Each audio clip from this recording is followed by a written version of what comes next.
Hello everyone, welcome back.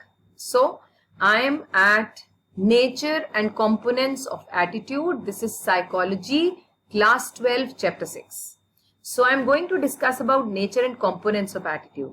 Okay? So हमने introduction पिछले video में कर लिया था. जनरल बेसिक बातें जो इस चैप्टर में आएंगी वो सब हमने क्रक्स पढ़ लिया था, लेकिन आगे डिटेल में हम स्टडी करने वाले हैं. For a few minutes quietly do the following mental exercises. Today, how many times did you tell yourself, in my opinion, or others may say so and so, but I feel, मतलब हम generally क्या करते हैं कि मुझे लगता है ऐसा तो नहीं है. ये सिचुएशन में हम बहुत बार दिन में अपने ओपिनियंस फॉर्म करते हैं या बोलते हैं उनको ऐसे लगता है but I feel may be a little different. So how many times you have done this? So we have to analyze, introspect. What you fill in the blanks are called opinions. Okay. Now continue the exercise. How important are these opinions to you? The topics of some of these opinions may be only moderately important to you. They are simply ways of thinking. Opinions क्या होते हैं? What are opinions? हम किसी के बारे में कुछ judgment form करते हैं या कुछ बातें या कुछ थॉट्स या कुछ इमोशंस क्रिएट कर लेते हैं हम किसी के बारे में. They are just the opinions. I think आपको ये नहीं करना चाहिए था. Who are you to think otherwise वैसे जनरली, बट ये जो मैंने फॉर्म किया ये क्या था? Opinion, right? सो मेरा ये ओपिनियन है कि आपको ये some of these opinions are important to us. Opinion क्या? मुझे लगता है, मैंने अपनी बेटी से कहा बेटे you should not behave in this manner, it's just an opinion, मैंने आपको ऑब्जर्व किया, आपने ये किया था. सो ये इंप्रूवमेंट के लिए ठीक भी है. Moderately it's needed, okay, but till what extent that is needs to be decided. They're simply ways of thinking.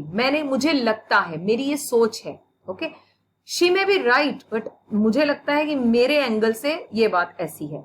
आप समझ पा रहे हैं मैं क्या कह रही हूँ?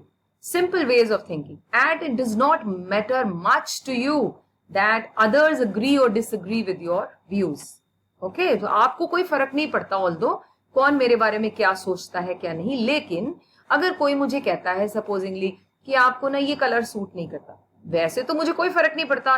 It's I who has to decide what to wear and what not to. But yes, अगर किसी ने ओपिनियन किया मॉडरेटली इट कैन अफेक्ट, यार हाँ शायद मुझे लगता है ये कलर मुझे सूट नहीं करता, तो आप हमेशा उनके इन्फ्लुएंस में नहीं रह सकते, ना रहना चाहिए. आपके अपने भी ओपिनियंस अपने बारे में होते हैं, okay. So on the other hand, you may find some are extremely important to you. So some other topics are extremely important to you. If someone opposes or challenges your views about these topics, you get emotional. अब अगर कोई आपको पलट के बोल देता है तो आपको कैसा लगता है? कोई चैलेंज करता है आपके ओपिनियन को, नो नो आई गारंटी ये नहीं है, तो हमें बुरा लगता है, हम इमोशनल हो जाते हैं. You may have made some of these views part of your behavior. In other words, if your views are not merely thoughts, if your views और thoughts में फर्क है, मेरी सोच कहती है और मेरा perspective कहता है, but also have emotional and action component, then these views are more than opinions. So it is, but also have emotional and action. It means opinion से थोड़ा बढ़कर है, क्योंकि इसमें क्या है? इमोशनल और एक्शन कंपोनेंट है. So they are the examples of attitudes.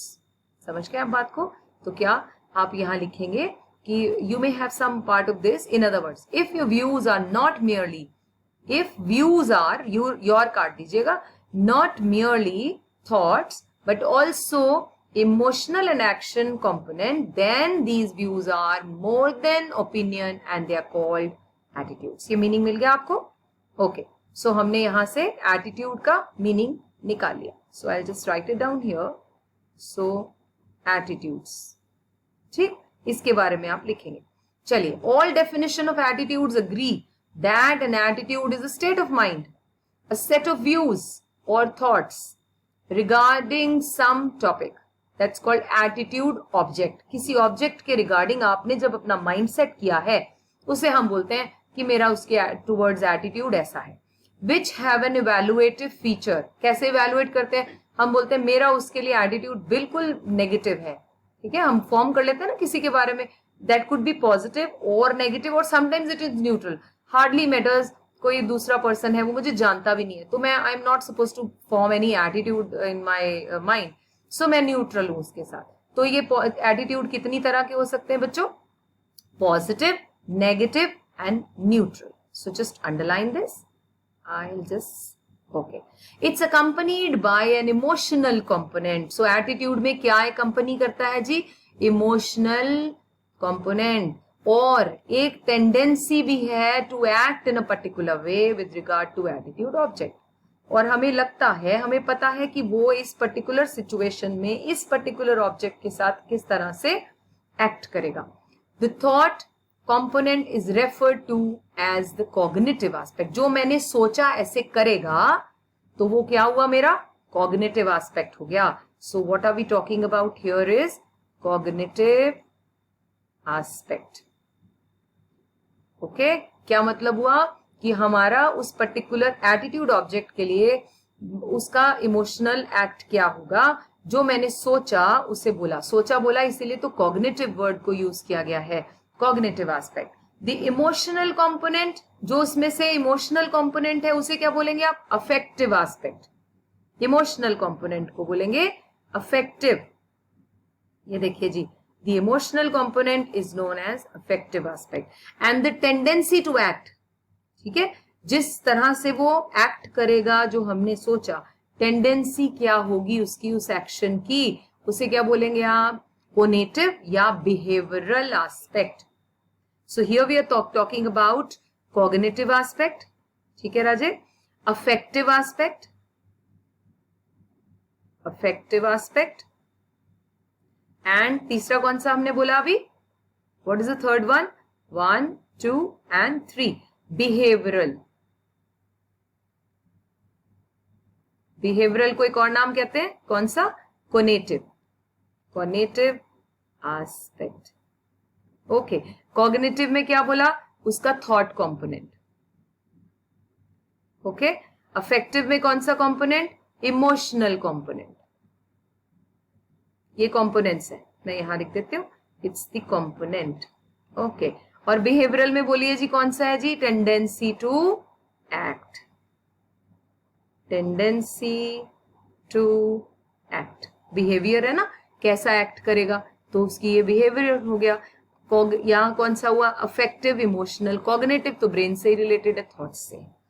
Taken together these 3, ये क्या बन गए? A B C component. कैसे? A for affective, behavioural and cognitive. So इसको सीक्वेंस में लगाया, this is A, this is B and this is C.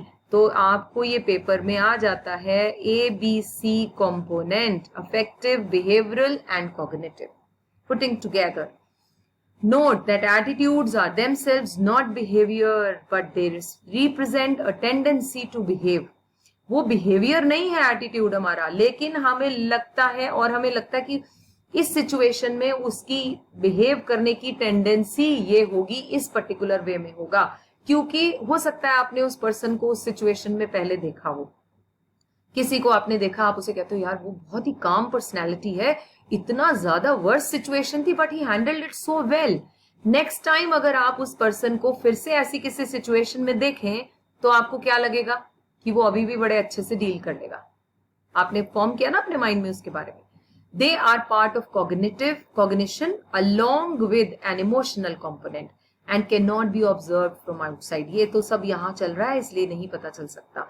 Box 6.1 presents an example of an attitude towards the environment, showing the relationship between these 3 components. Attitudes have to be distinguished from 2 other closely related concepts. कौन से? Namely, attitude को हमें समझना है कि ये beliefs and values से अलग हैं।